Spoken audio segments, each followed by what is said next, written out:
Remember a few months ago when Elon Musk took on the ADL and the ban the ADL movement and hashtag went super viral and people started noticing things you're not supposed to talk about, like the ADL is always on the forefront of censoring people from social media and getting them canceled. Like they tried to get Tucker Carlson fired from Fox News numerous times.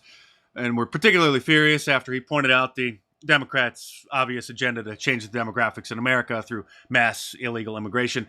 Well, now Elon is taking on Media Matters, the George Soros-funded watchdog group, which also sole purpose is to cancel conservatives. He said he's going to sue them and others in a thermonuclear lawsuit, which he claimed he was going to file this morning. So we'll see if that actually happens. After they put out a hit piece, which is contributing to another mass exodus of advertisers who are fleeing the site.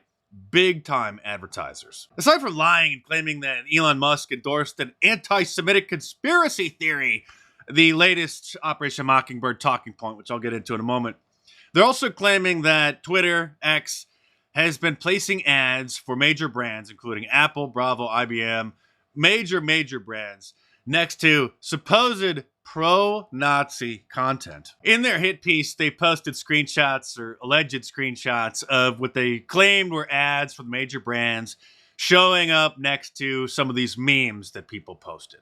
And it turns out that Media Matters, of course, gamed the algorithm in order to get it to serve up these handful of ads next to this objectionable content, which they then screenshotted and put into their article, and then spun as if this is some systemic problem on the platform.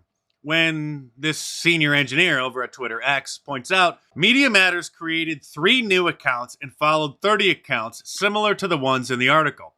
They then constantly refreshed the timeline of the posts, causing 13 times the number of ads served to that user as opposed to the median ads served to any given user. 50 impressions served against the content in the article out of 5.5 billion ad impressions served throughout the whole day. Points to the fact of how efficiently our model avoids content for advertisers. Data wins over allegations. So if they didn't sit there on those users' posts and then refresh the browser hundreds and hundreds of times, just waiting, hoping that an ad from some brand would show up next to it and slip through the system. And the reason that it did is because those were memes. It wasn't text. Memes have a lot of nuance. It's hard to quite understand what they are. And so the system didn't automatically detect that the memes were considered to be offensive. And so, wow, a couple ads slipped through out of the 5.5 billion served that day. So in response to that, Elon is now accusing Media Matters of engaging in fraud, but not just civil fraud. Sometimes fraud doesn't reach the criminal level. It's just a matter of a civil case, a dispute between two different parties about somebody misrepresenting something that didn't reach the level of a crime. But sometimes fraud obviously does also reach a criminal level. And so now Stephen Miller, who heads up the America First Legal Foundation, says fraud is both a civil and criminal violation. And there are 24 plus conservative state attorneys generals.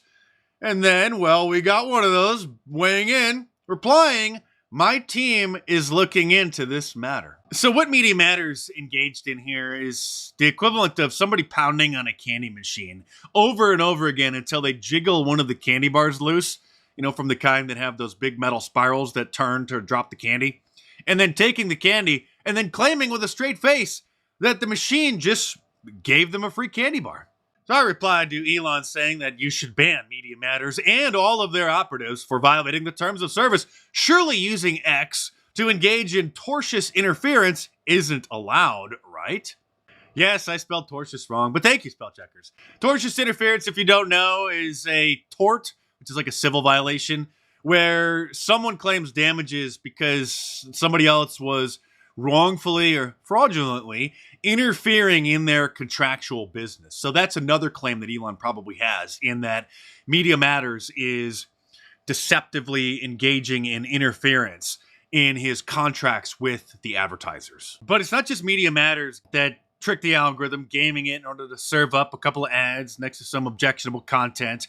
They were just piling on to a can of worms that Elon inadvertently had just opened himself by responding to somebody's post saying that what they said was the truth, which the entire liberal media industrial complex deemed anti-Semitic because, as you know, if you disagree with a Jew about the best flavor of ice cream, then the ADL will call you anti-Semitic. And that's what started this latest advertiser boycott. And this is a big one because Apple purportedly spent $100 million on Twitter advertising this year alone. And with Christmas coming up here, with Black Friday, this Friday, if none of these advertisers come back, that's going to be a massive, massive loss for Twitter. And there are even calls for the CEO, Linda Yaccarino, to resign. They are going for the kill. And things are getting very interesting because Elon opened this gigantic can of worms. Now, there are numerous people on the right, like brand name people, who are saying things that a month ago would have been unfathomable. A month ago, if Charlie Kirk would have said what I'm going to show you in this clip, he would have been universally denounced by everybody in the conservative media ecosystem. Now he's only being denounced by the neocons, which is still the majority of the conservative media ecosystem, but not all of it. Let's go to this. Jewish communities have been pushing the exact kind of hatred against whites that they claim to want people to stop using against them. Now, I don't like generalization. By the way, he's reading the tweet that Elon responded to. It's not every Jewish person believes that. But it is true the Anti-Defamation League was part and parcel with Black Lives Matter. It is true that some of the largest financiers of left-wing anti-white causes have been Jewish Americans. They went all in on woke, and it wasn't just ADL. It was some of the top Jewish organizations in the country that have done that. In fact, we have seen this with the recent retreat of Jewish donations that are no longer going to be administered to colleges, right? Mark Rowan, Leon Kopperman. Can we get that full list? It's very powerful.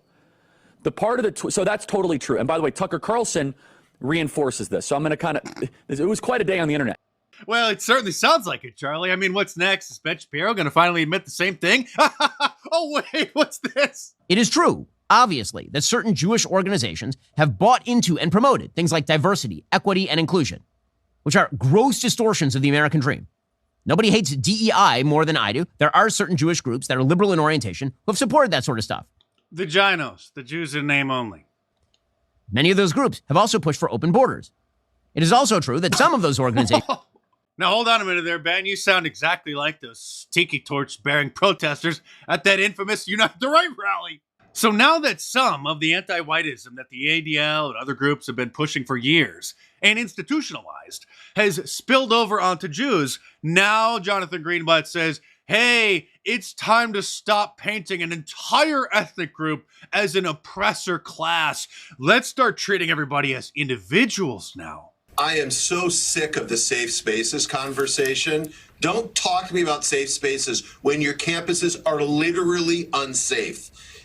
Unsafe for Jews. It was fine when they had the day without white people at Evergreen State University. Fine when they're systematically demonizing white people. But now that it's spilled over onto Jewish people, now it's time to stop. College administrators, and it's the oppression Olympics, Joe. It's the oppression Olympics where you either play oppressor or oppressed. And in this victimology madness. This is not a deep fake, by the way. This is his new talking point. He has completely shifted. I mean, for once, he's actually making sense, but it's obvious why.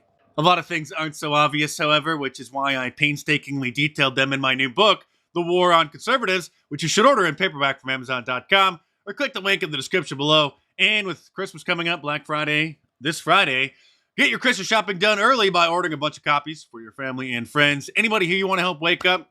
And even if you're a regular viewer of my channel and you're a news junkie like me, and you think you know everything that's going on, there's going to be some real gems in here, and I know you're going to love it. If you enjoy watching my videos, you're really going to love reading the book. So order it now in paperback from Amazon.com or click the link in the description below and check it out.